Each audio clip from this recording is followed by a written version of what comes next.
Buen día a todos.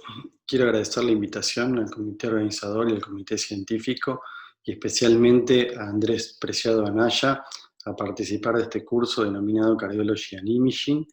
Creo que en estos tiempos que corren de pandemia, sin duda la metodología virtual acorta las distancias y hace posible la educación continua. A pesar de ello, creo que a todos nos cuesta un poco resignar el espacio eh, para poder relacionarnos socialmente, y eso quedará pendiente seguramente para el año próximo. Quiero que sepan que para mí es un placer estar compartiendo con ustedes el tema que me han asignado sobre la estratificación del riesgo isquémico en el paciente diabético asintomático. Entonces, para empezar a hablar del tema, me gustaría retrotraerme al estudio Framingham, publicado en el año 79, el cual demostró una mayor incidencia de enfermedad cardiovascular en los diabéticos y una mayor morbimortalidad en las mujeres versus los hombres. En la actualidad contamos con unos cuantos trabajos como este publicado en Lancet en el año 2010, un metaanálisis en el cual se incluyeron más de 530.000 pacientes, donde vemos que la diabetes se asocia con un riesgo 2 a 4 veces mayor de morbimortalidad cardiovascular y de stroke que la población general. Pero el trabajo que estableció el paradigma de que la diabetes es un equivalente de enfermedad coronaria fue publicado por Hafner en New England Journal of Medicine en el año 98. Lo que hizo Hafner fue seguir una corte de pacientes diabéticos sin antecedentes de infarto y pacientes que no eran diabéticos con antecedentes de infarto. Lo siguió durante 7 años y lo que encontró fue que la sobrevida libre de muerte e infarto era similar para ambos grupos en el seguimiento a 7 años. Es decir, si el riesgo era equivalente, entonces a los diabéticos asintomáticos postulaban en el trabajo deberían tratarse con objetivos en prevención secundaria. Este registro dinamarqués, que siguió 3.3 millones de personas durante 5 años, apoya esta teoría. En el registro había 71.801 pacientes diabéticos y 79.575 pacientes con antecedentes de infarto. Y cuando analizaron la mortalidad cardiovascular, el infarto, el stroke y la mortalidad cardiovascular como eventos combinados, fíjense que la probabilidad de tener eventos tanto en hombres como en mujeres en la población de diabéticos y pacientes con antecedentes de infarto era similar en todos los grupos. Pero como siempre sucede en medicina, contamos con información a favor y en contra de una teoría. Este metaanálisis no avala la hipótesis que dice que la diabetes es un equivalente de enfermedad coronaria. Es un metaanálisis llevado adelante por organismos de salud del Reino Unido. Siguieron más de 45.000 pacientes durante 13.4 años y lo que encontraron fue que los pacientes diabéticos sin antecedentes de infarto tuvieron un 43% de riesgo menor de eventos cardiovasculares que los pacientes sin diabetes y con antecedentes de infarto. Entonces, los organismos de salud del Reino Unido, contando con esta información, en cuanto a definir políticas de salud pública, consideran que la decisión de comenzar tratamiento médico con objetivos en prevención secundaria de enfermedad cardiovascular debía más bien basarse en una estimación más precisa del riesgo cardiovascular. Como vemos, en este punto de la charla contamos con información a favor y en contra del paradigma de que la diabetes es un equivalente de enfermedad coronaria. Entonces nos plantearemos si debemos tratar a todos los pacientes con objetivos en prevención secundaria y asumir los costos, o bien si tendrá algún sentido estratificar el riesgo y definir quiénes son los que verdaderamente se beneficiarán del tratamiento en prevención secundaria. Siguiendo esta línea de pensamiento, Fuster opina que la herramienta más poderosa en predecir los eventos cardiovasculares es identificar la enfermedad coronaria subclínica. Entonces surge el concepto de screening y nos plantearemos a quién realizárselo, cómo y cuándo. Y por otro lado, ¿qué nos debe aportar un test de screening?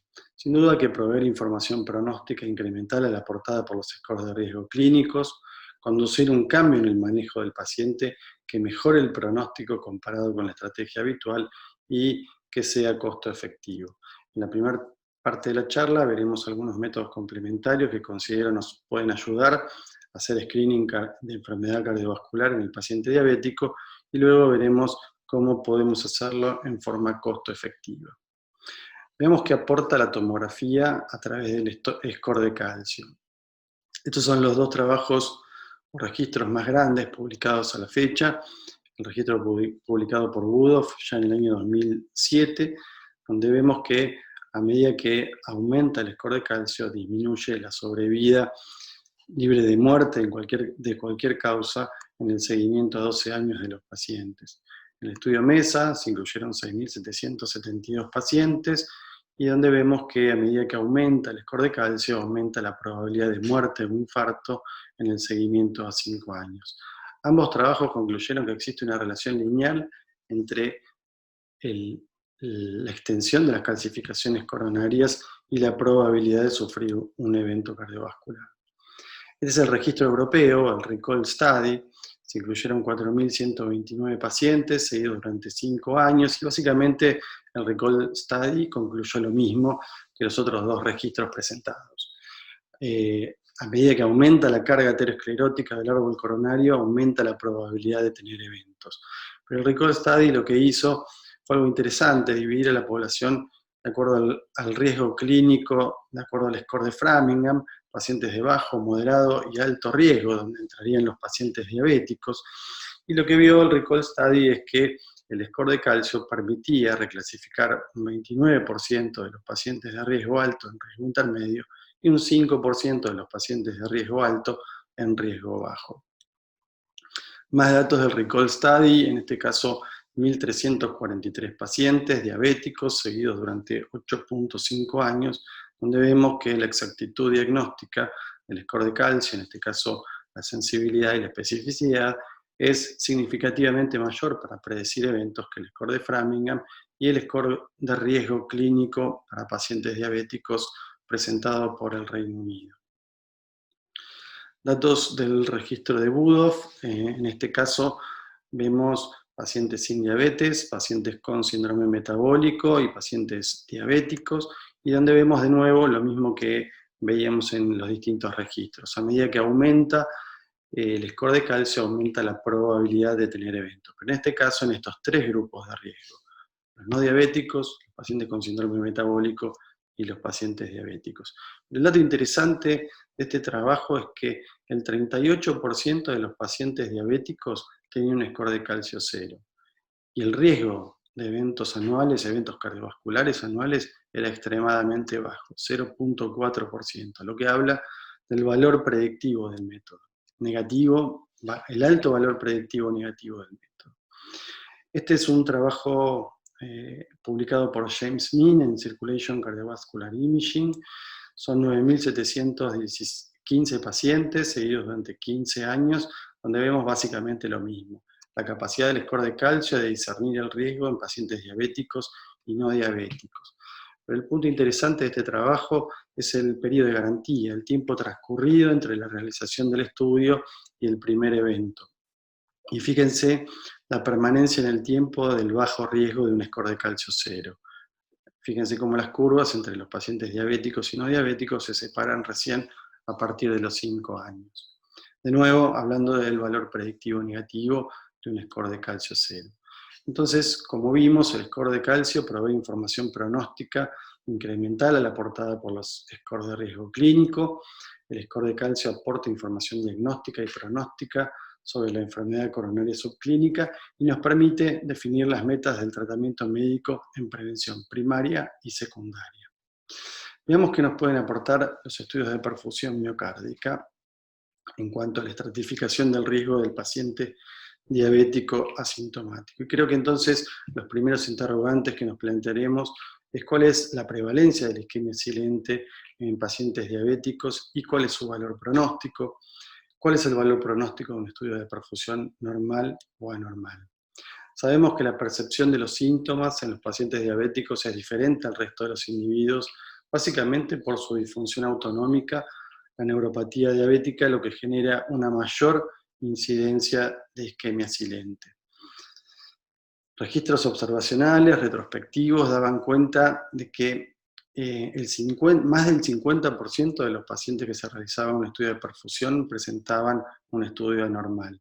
Datos de autopsias confirmaban que el 50% de los pacientes menores de 65 años tenían enfermedad coronaria obstructiva y que los mayores de 65 años, el 80% de las autopsias, este grupo de pacientes presentaban enfermedad coronaria obstructiva.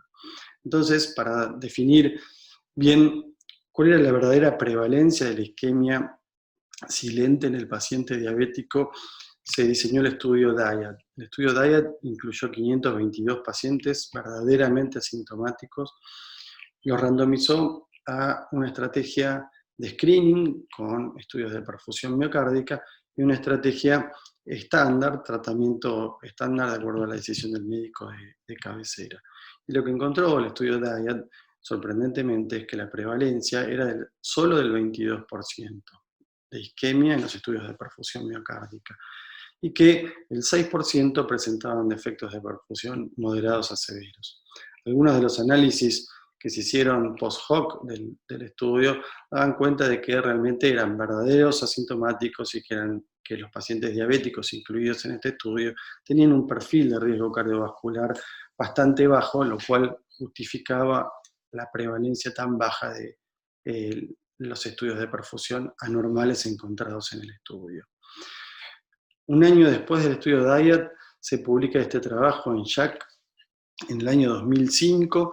Es un trabajo retrospectivo, observacional de 1.427 pacientes diabéticos asintomáticos que no tenían antecedentes de enfermedad coronaria, a los cuales les hicieron un estudio de perfusión miocárdica.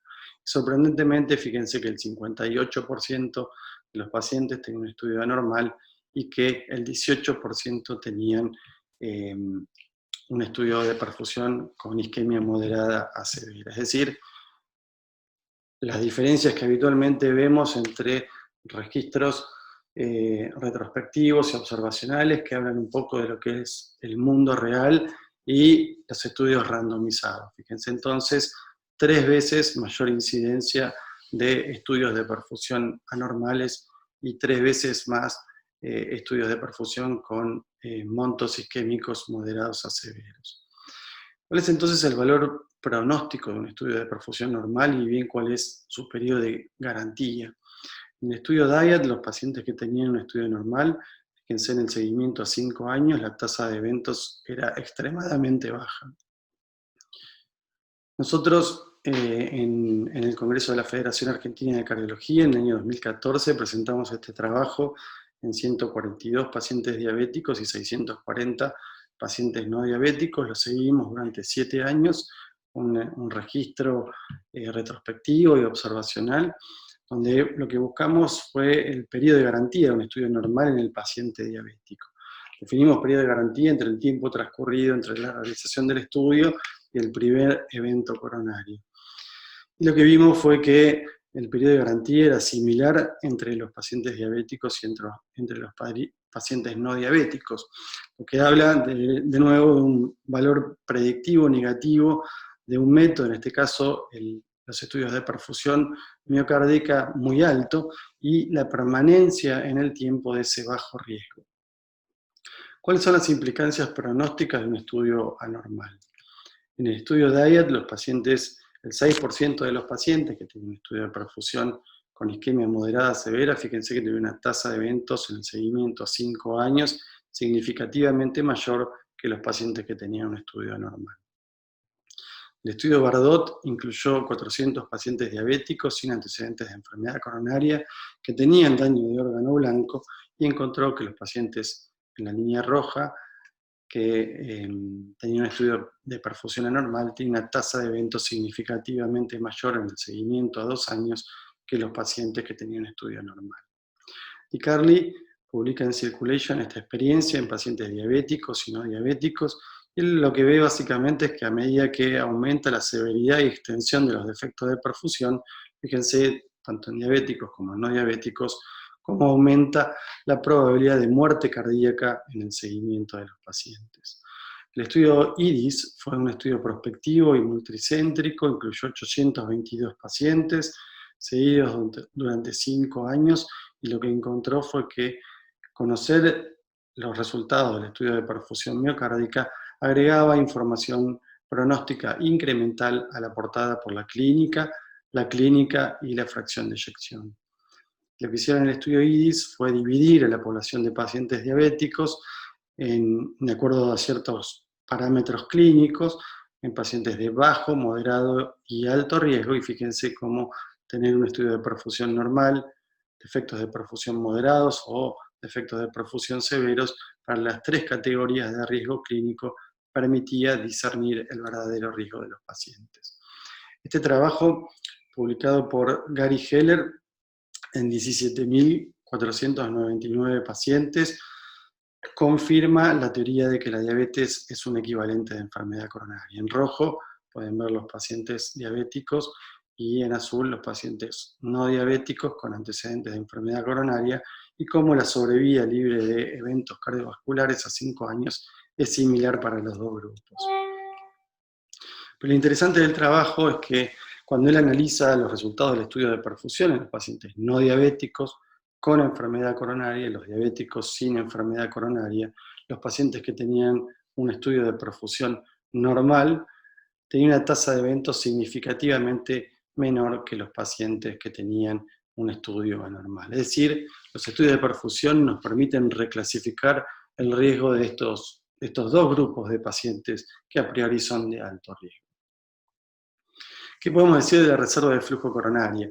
La reserva de flujo coronaria la podemos evaluar con tomografía por emisión de positrones, con PET, o bien con SPECT, con los equipos nuevos con detectores de estado sólido. Nos permite la reserva de flujo coronaria conocer el estado de la aterosclerosis a nivel de las arterias tanto epicárdicas como a nivel microvascular. Y lo que vio Di Carli en este trabajo que les presento, en 2.783 pacientes seguidos durante 3 años, es que a medida que disminuye la reserva de flujo coronario, en la población general aumenta la mortalidad cardíaca en el seguimiento. Lo interesante del trabajo es que lo que hizo Di Carli fue segregar a la población y cuando identificó a los pacientes diabéticos que no tenían antecedentes de enfermedad coronaria, analizó la mortalidad cardíaca anual, fíjense que la mortalidad cardíaca anual era extremadamente alta, similar a la de los pacientes con enfermedad coronaria y que eran diabéticos, y similar a la de los pacientes que tenían enfermedad coronaria pero no eran diabéticos. Es decir, en este punto se cumple el paradigma de que la diabetes es un equivalente de enfermedad coronaria. Pero fíjense el detalle, el paradigma se cumple solo si la reserva de flujo se encuentra alterada, porque cuando la reserva de flujo coronaria es normal, fíjense cómo la tasa de eventos disminuye drásticamente y es similar a la de la población general. Es decir, de nuevo, vemos otro método complementario que nos permite discernir el verdadero riesgo de este grupo de alto riesgo a priori, alto riesgo clínico, que son los pacientes diabéticos asintomáticos. Entonces, los estudios de perfusión y la reserva de flujo coronaria aportan información diagnóstica y pronóstica adicional a la estimada por la clínica. El elevado valor predictivo negativo y positivo de un estudio de perfusión miocárdica o de la reserva de flujo coronaria normal o anormal justifican su utilización en el paciente diabético asintomático, permitiendo discernir el verdadero riesgo y tomar conductas terapéuticas en función de la cuantificación del monto isquémico y el grado de afectación de la reserva de flujo coronario.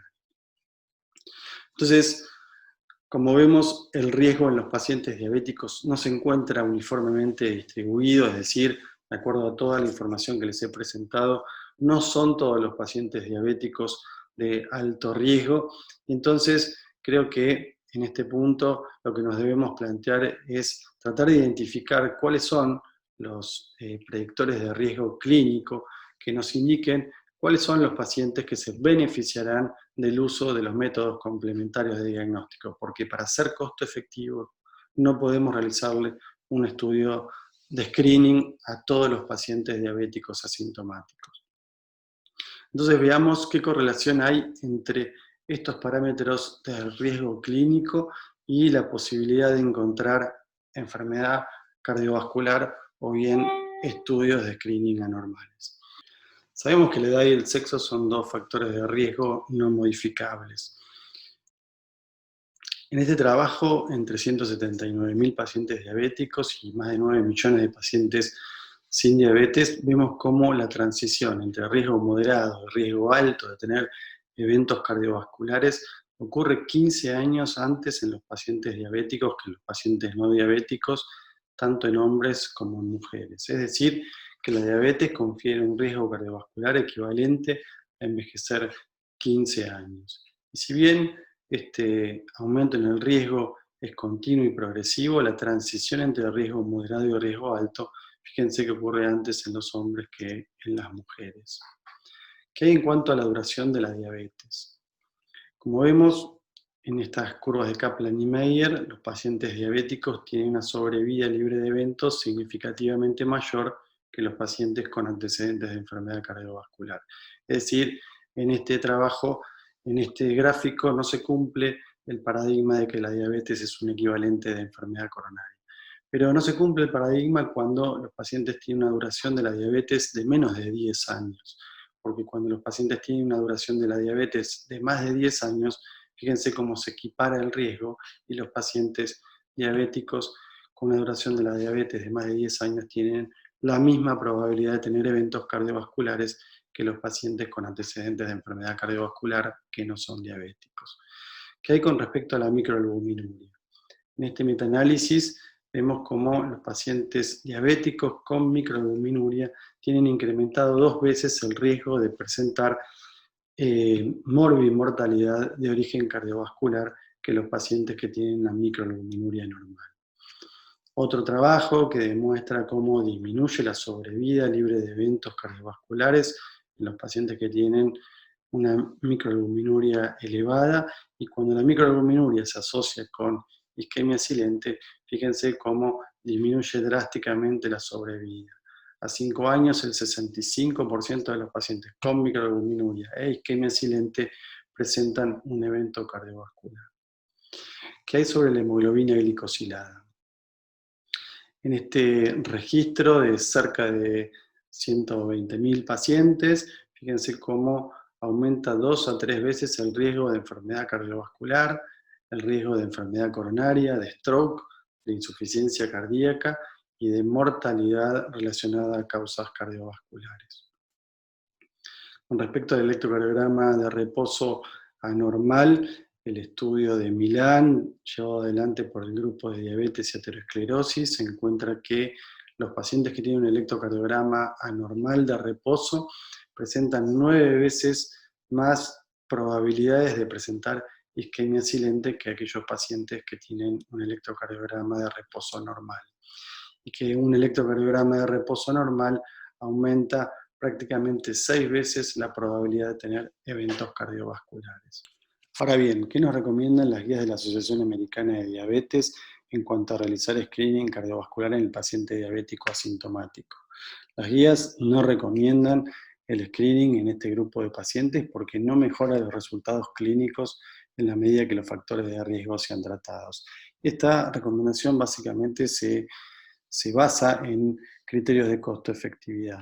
Pero para realizar un mejor tamizaje del paciente diabético asintomático, sí consideran las guías realizar un estrés test en aquellos pacientes que presenten síntomas, dolor precordial, disconfort precordial, disnea, o bien se encuentren asintomáticos y presenten signos o síntomas asociados a enfermedad vascular periférica, que tengan un antecedente de accidentes isquémico transitorio, stroke o presenten un electrocardiograma anormal.